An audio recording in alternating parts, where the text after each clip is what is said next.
안녕하십니까. 그냥 궁금해서 검색지를 제작하고 있는 SL 사회복지연구소입니다. 1592년 음력 4월 13일, 외장수 고니시가 이끄는 왜군 선봉대 18,700명이 700여 척의 병선에 나누어 타고 스시마섬의 우우라항을 출항하여 부산포의 대포를 쏘기 시작합니다.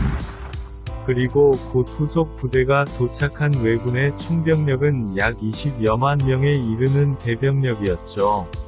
당시 조선의 왕이었던 선조는 명나라로 피신을 하려 했지만 명나라에서 부담스러워하자 위주에 머무르게 됩니다. 왕의 행동에 배신감을 느낀 백성들은 경복궁에 불을 지르는 일까지 발생합니다. 이 전쟁은 우리가 잘 알고 있는 임진왜란입니다. 임진왜란은 우리가 잘 알고 있는 이순신 장군의 활약을 바탕으로 일본군의 보급품 수송을 막으며 왜군을 무찌르게 됩니다. 하지만 우리는 임진왜란에 활약한 주요 인물로 이순신 장군만을 생각하게 되죠. 바다에 이순신 장군이 있었다면 육지에는 권율 장군과 김시민 장군 등이 처절하게 싸우고 있었습니다. 거기에 위병으로 활동한 곽재우, 김면 등이 있었다는 사실은 잘 모릅니다. 관군은 아니지만 당시 나라를 지키기 위해 목숨을 바친 사람들이 꽤 많다는 사실을 알아야 할 것입니다.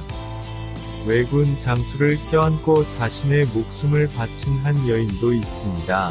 그녀의 이름은 위암중흥계, 우리는 논계라고도 알고 있는 바로 그녀가 임진왜란 당시 잊지 말아야 할 또 한 명의 영웅이라는 사실을 말이죠. 이제 우리는 논계라는 여인에 대해 궁금해졌을 겁니다. 논계에 대해 그냥 궁금해서 검색질을 해보겠습니다. 1574년 전라북도 장수에서는 선비 주달문과 부인 밀양박씨 사이에서 아주 예쁜 양반집 딸로 논계는 태어납니다.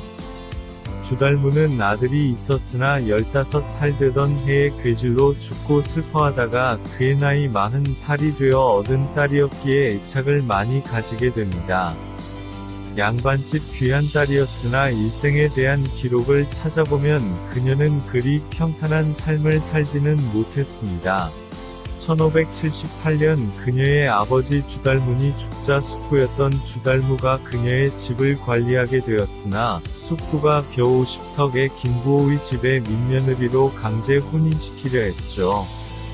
이를 알게 된 모녀는 숙부인 주달무를 피해 경상도 안희연의 친가로 피신하였는데 이에 격분한 김부호가 1579년 모녀를 구금하기에 이릅니다.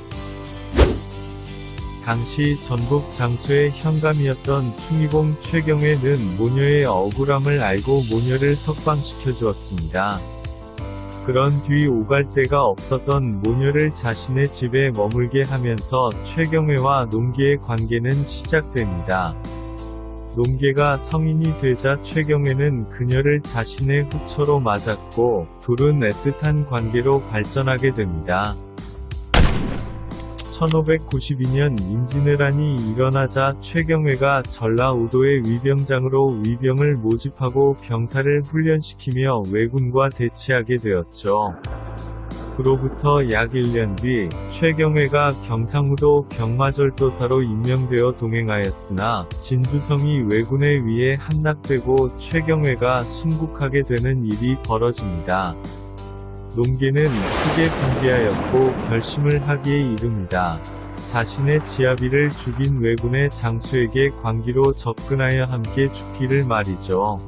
그리고 왜군들이 진주 촉성로에서 연회를 벌이던 그때 외장 게아무라 로쿠스케를 유인하여 깊이가 깊었던 남강에 투신하며 순절하고 맙니다.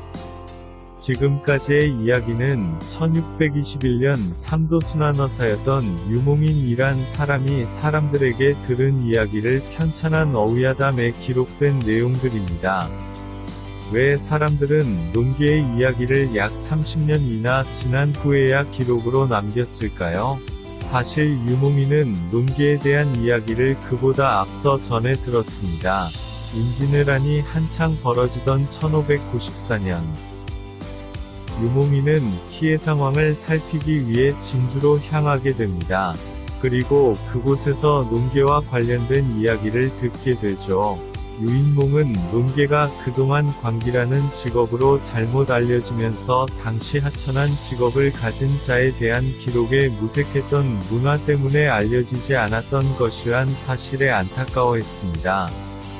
오야담은 다음과 같이 논개에 대한 이야기를 전하고 있습니다.